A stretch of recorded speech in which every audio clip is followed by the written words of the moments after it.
रात का वक्त था। आसमान पर चांद अपनी पूरी रोशनी से चमक रहा था। छत पर एक बाप और बेटा चटाई पर बैठे खामोश आसमान को देख रहे थे। बेटे ने आहिस्ता से पूछा, अबा जान, लोग क्यों कहते हैं कि मौला अली की राह मुश्किल है? मोहब्बत भरे अंदाज में बाप ने मुस्कुराकर बेटे के सर पर हाथ रखा और बोला, बेटा, मुश्किल वो राह नहीं जिस पे अली चले। मुश्किल वो है जो दुनिया वाले चलते हैं। अली की राह सच्चाई की राह है, अदल की राह है, ईमान की राह है। बेटे ने हैरत से कहा, अबा, फिर लोग उनके दुश्मन क्यों बन गए?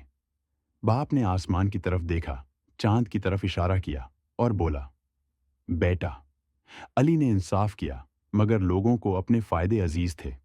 अली ने हक कहा मगर दुनिया को झूठ मीठा लगा। कुछ लम्हे खामोशी छाई रही।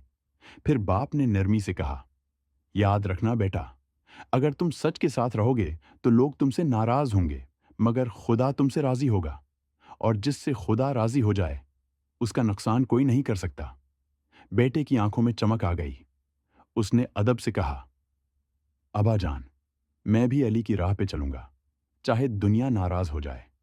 बाप मुस्कुराया, बेटे को सीने से लगा लिया और चांदनी में दोनों के चेहरों पर सुकून ही सुकून था, जैसे आसमान भी कह रहा हो, या अली मदद।